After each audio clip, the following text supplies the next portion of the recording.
Assalamualaikum warahmatullahi wabarakatuh. Perkenalkan, nama saya Randy Erlanda, NIM 19067023. Saya pendidikan teknik mesin. Dan di sini saya akan menjelaskan yaitu konsep. Di sini terbagi menjadi 3, administrasi kurikulum pendidikan. Yang pertama yaitu konsep administrasi kurikulum. Dan yang kedua yaitu proses administrasi kurikulum di satuan pendidikan.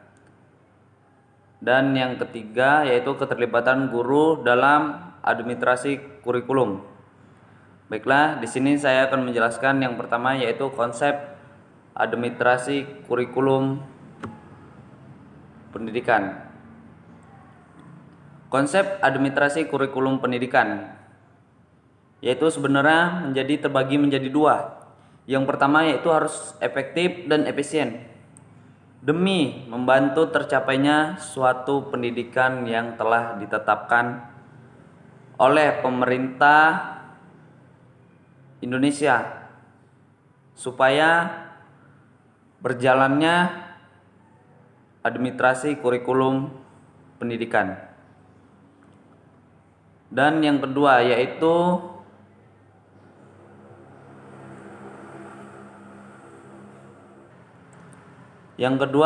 proses administrasi kurikulum.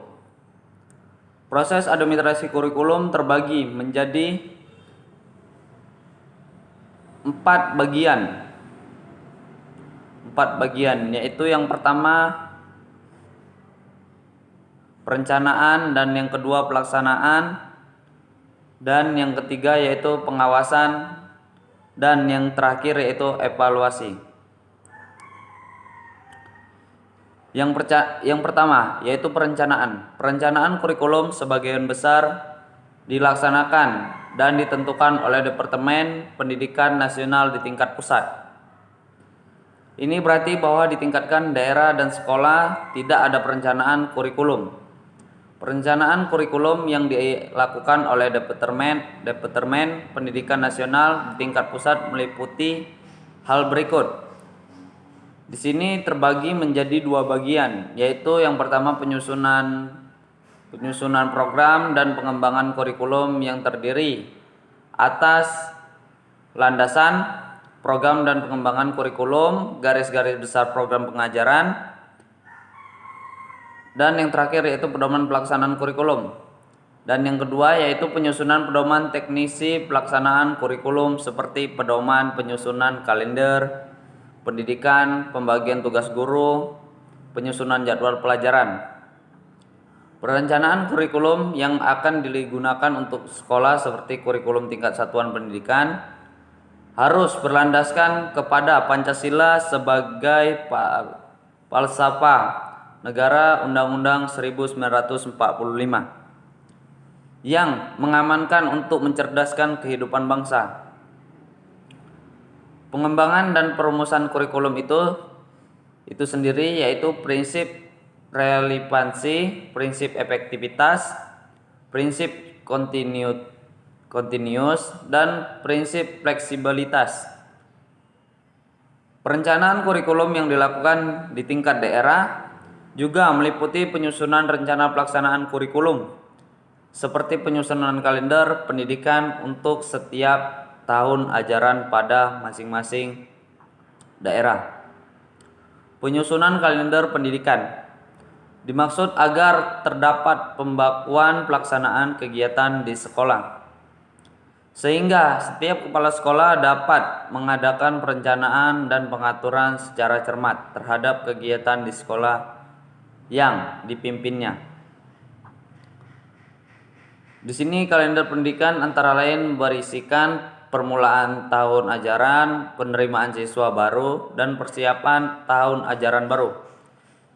Kegiatan pada hari-hari pertama masuk sekolah, hari belajar efektif di sekolah, upacara-upacara sekolah, hari libur sekolah, baik libur umum maupun libur kegiatan semester atau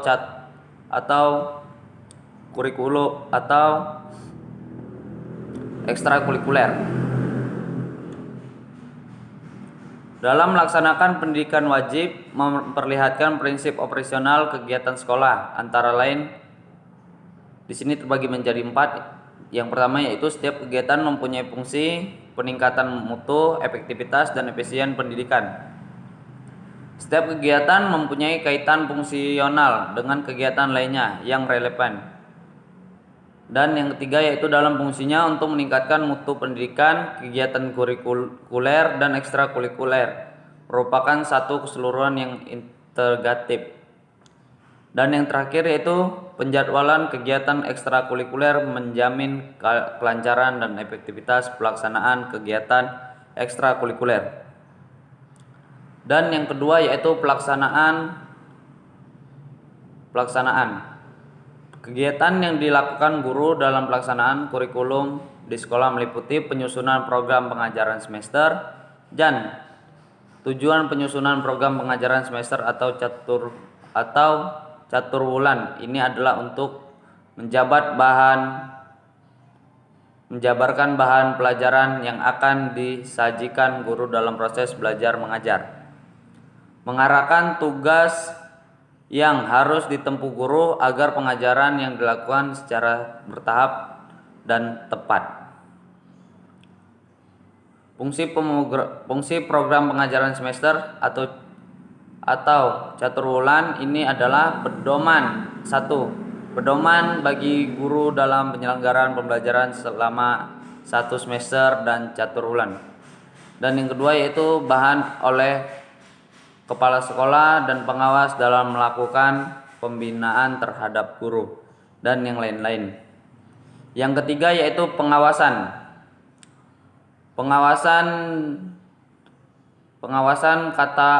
kata atau controlling yang berarti pemeriksaan, sedangkan dalam Kamus Bahasa Indonesia pengawasan penelitian pengajaran. Pengawasan adalah fungsi administratif bagi setiap administrator untuk memastikan bahwa apa yang dikerjakan sesuai dengan yang dikehendaki. Yang keempat yaitu evaluasi. Hasil belajar merupakan suatu kegiatan uang dilakukan guna memberikan informasi secara berkeseimbangan dan menyeluruh tentang proses dan hasil belajar yang telah dicapai siswa. Di sini terbagi menjadi 3 bagian. Tujuan dan fungsi evaluasi hasil belajar adalah 1. Memberikan umpan balik kepada guru dan siswa dengan tujuan untuk memperbaiki cara belajar mengajar, mengadakan perbaikan pengayaan bagi siswa, serta menempatkan siswa pada situasi belajar mengajar tepat sesuai dengan kemampuan yang dimilikinya. Dan yang kedua yaitu memberikan informasi kepada siswa tentang tingkat keberhasilannya. Dan yang ketiga yaitu menentukan nilai hasil belajar siswa yang dibutuhkan untuk pemberian laporan kepada orang tua atau penentu kenaikan kelas dan kelulusan siswa. Yang B yaitu evaluasi program pengajaran. Evaluasi program pengajaran merupakan suatu rangkaian kegiatan yang dilakukan dengan sengaja untuk melihat tingkat keberhasilan program serta faktor-faktor yang mendukung atau menghambat keberhasilan program tersebut. Yang ketiga yang terakhir yaitu peran guru dalam administrasi kurikulum. Dalam menempatkan kebijaksanaan dan melaksanakan proses perencanaan, mengordinasikan, pengarahan, pengorganisasian, pembiayaan dan penelitian kegiatan kurikulum kesiswaan, sarana dan prasarana profesionali sekolah, keuangan dan hubungan sekolah dengan masyarakat.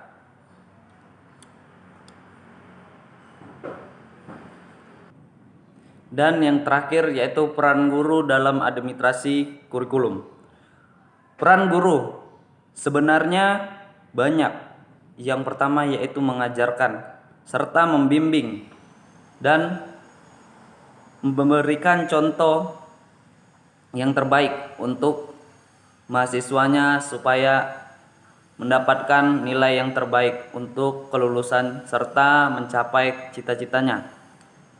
Dan kesimpulannya yaitu kurikulum adalah seperangkat bahan pengalaman belajar siswa dengan segala pedoman pelaksanaan yang tersusun secara sistematik dan pedoman oleh sekolah dalam kegiatan mendidik siswa. Proses administrasi kurikulum berupa perencanaan, pelaksanaan, pengawasan, dan evaluasi dan beberapa administrasi pendidikan, yaitu seperti administrasi kurikulum, administrasi kesiswaan, dan administrasi personal, dan membantu mahasiswanya untuk mencapai cita-citanya dan menjadikan yang terbaik untuk bangsanya. Sekian, terima kasih dari saya, Randy Erlenda. Mungkin hanya itu yang bisa saya sampaikan, lebih dan kurang saya mohon maaf. Saya akhiri, wabillahi taufiq wal hidayah. Assalamualaikum warahmatullahi wabarakatuh.